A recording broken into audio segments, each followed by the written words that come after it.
नमस्कार साथियों, आप सभी ने पता है अपना शांति देवी योग संस्थान जो कि गांव बाखेड़ा, जिला जींद, तहसील स्पीति, हरियाणा में है। वहां पर जैसे कि हम यहाँ लोगों को रबड़ नेती, जल नेती, कुंजल क्रिया, ये सभी प्रकार की क्रियाएं, योगिक क्रियाएं यहाँ पर सिखाने का हम काम करते हैं।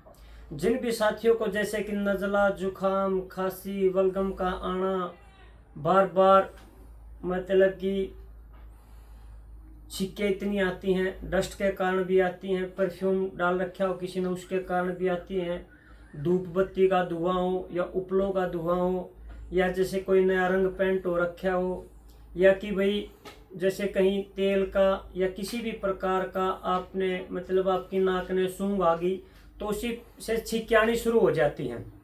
तो साथियों, इन चीज़ों से मतलब किस प्रकार से बचा जाए और किस प्रकार से हम अपने रोग को ठीक कर सकते हैं। जैसे कि इसको हम बोलते हैं साइनस एलर्जी। जैसे नज़ला है और बहुत सारे साथियों के प्रश्न होते हैं कि भाई नज़ले में और साइनस एलर्जी में कोई अंतर होता है। मैं बिल्कुल मानता हूँ कि अंतर होता है। नज़ला होता है 24 के 24 घंटे, सातों के सातों दिन, मतलब कि लगातार नज़ला अंदर या बाहर टपकता रहेगा, उसको नज़ला बोलते हैं। नज़ला तो इतना गंदा होता है कि वो ब्लैक भी कर देता है आदमी को। और जो साइनस एलर्जी होती है, किसी भी जैसे कि रात में आप सही सोए, कोई दिक्कत नहीं है आपको, लेकिन सुबह उठ करके क्या पता आपने थोड़ा मुंह ही पे पानी के छक्के डाल लिए, धड़ाधड़ से छींकें आनी शुरू होगी। क्या पता 3 से 4 घंटे आकर के और छींकें बिल्कुल ब्लॉक हो जाए, नाक बिल्कुल भारी हो जाए, आंख सिर भारी हो जाए, आंखों से पानी आना शुरू हो जाता है। तो आपने यदि इन चीज़ों से बचना है और इनका परहेज क्या क्या रखना है, ये सब मैं आपको डिटेल से बताऊंगा। सबसे पहले तो यदि आपने इस बीमारी से लड़ना है और इस बीमारी से जीतना है, ये इतनी गंदी बीमारी है साथियों, जिसको भी हो जाती है ना उसको ऐसे मन करता है कि भी जैसे मैं सुसाइड कर लूँ। इतना भयंकर दिमाग खराब हो जाता है इस बीमारी के कारण। क्या पता कहीं प्रोग्राम में जाना हो, धड़ाधड़ छींकें आना शुरू हो जाएंगी, सारा प्रोग्राम फेल हो जाता है। ना कहीं घूम के आने के योग्य होते हैं हम, ना हम कहीं बाहर शॉपिंग वगैरह भी नहीं कर सकते। पता नहीं कहाँ से क्या स्मेल आ जाए, छींकें शुरू हो जाती है।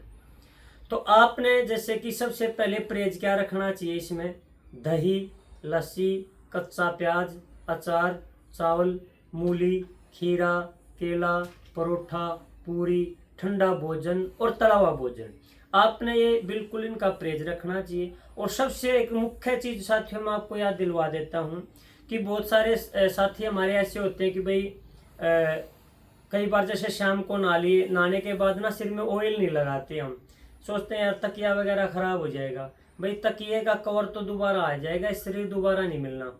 तो आपने जितनी बार भी स्नान करते हो अपना सिर सुखा करके उसमें हल्का सिर में तेल जरूर लगाया करें, क्योंकि यदि हमारी जड़ों के अंदर तेल रहेगा ना, इसका और साइनस एलर्जी का भी बड़ा संबंध है आपस में। एक बात। दूसरा कि साथियों, जो आपको डॉक्टर हैं या एलोपैथी में बरगलाने का काम कर देते हैं कि भी आपकी नाक की हड्डी बढ़ गई या आपकी नाक का मांस बढ़ गया है, उसको किस प्रकार से आपने ठीक करना है। आप एक रबड़ नेती लेकर के उसको, जैसे बंद साइड होती है ना, पहले तो उस रबड़ नेती को आप गुनगुने पानी में, गर्म पानी में वॉश करें। वॉश करने के बाद में जो बंद साइड है उस पर तेल लगा करके नाक से ऐसे डालना है, मुंह से बाहर निकाल करके रबड़ नेती आपने करनी है। उसको 25 से 30 बार करके मुंह से बाहर निकालो। एक तो ये आपका जो अंदर का जमा हुआ कफ है वो बाहर निकल जाएगा। उसके साथ हमारे पास बहुत सारी औषधियाँ हैं औषधालय के अंदर, तो हम कुछ औषधियाँ भी देते हैं, साथ में परहेज हो जाते हैं, रबड़ नेती हो जाती है। तो इसी प्रकार से हम इसका इलाज करते हैं।